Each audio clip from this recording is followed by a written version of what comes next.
ناظرین، آج میں آپ کو لے چلوں گا 18ویں صدی کے فرانس میں، ایک ایسے ماحول میں جب فرانس کے بادشاہ کنگ لوئی 16 اور ان کی ملکہ میری انٹوینٹ عیش و عشرت کی زندگی گزار رہے تھے، اور ٹھیک ان سے چند کلومیٹر کے فاصلے پر لوگ غربت اور بھوک سے مر رہے تھے۔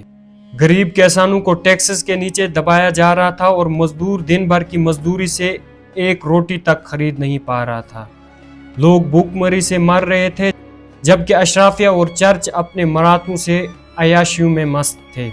ٹھیک ویسی سچویشن جیسی سچویشن آج پاکستان کی ہے۔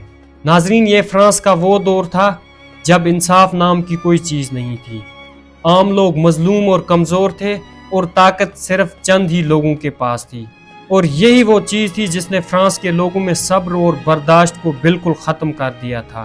لوگ سوال کرنے لگے تھے کہ آخر کب تک ہم ان مذہبی پیشواؤں، اشرافیہ اور بادشاہ کا ظلم برداشت کرتے رہیں گے۔ ناظرین، 1789 میں پیرس کی گلیوں میں احتجاج کی لہر اٹھی اور دیکھتے ہی دیکھتے پورے فرانس کے کسان جمع ہو گئے۔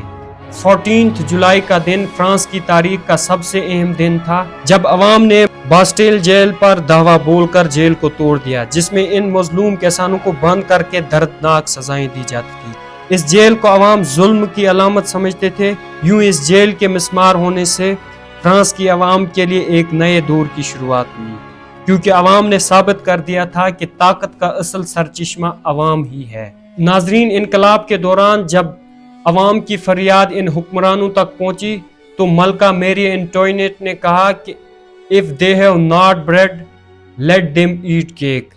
یہی وہ الفاظ ہیں جس سے آپ اندازہ لگا سکتے ہیں کہ فرانس کے حکمرانوں کے نزدیک ان کے عوام کی کیا وقت تھی۔ اس انقلاب نے دنیا کو ایک نیا نعرہ دیا، لبرٹی، ایکویلٹی اینڈ فریٹرنٹی، یعنی مساوات، آزادی اور بھائی چارہ۔ یہ نعرہ صرف فرانس کی سرحدوں تک محدود نہیں رہا، بلکہ یورپ اور پھر پوری دنیا میں سماجی اور سیاسی تحریکوں کی بنیاد بنا۔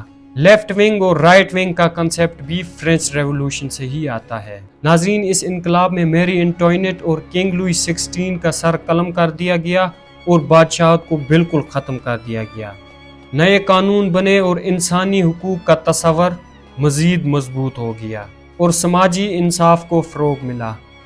تو ناظرین، آپ نے دیکھا کہ کس طرح فرینچ ریولوشن نے فرانس کی تاریخ کو بالکل بدل کر رکھ دیا، اور اسی انقلاب کی پاکستان کو ضرورت ہے، ورنہ آپ جب تک ان حکمرانوں کے نیچے رہیں گے اور خود اپنی آواز نہیں بنیں گے، خود میدانوں میں نہیں آئیں گے، تب تک آپ پستے ہی رہیں گے اور کوئی آپ کو بچانے والا نہیں ہوگا۔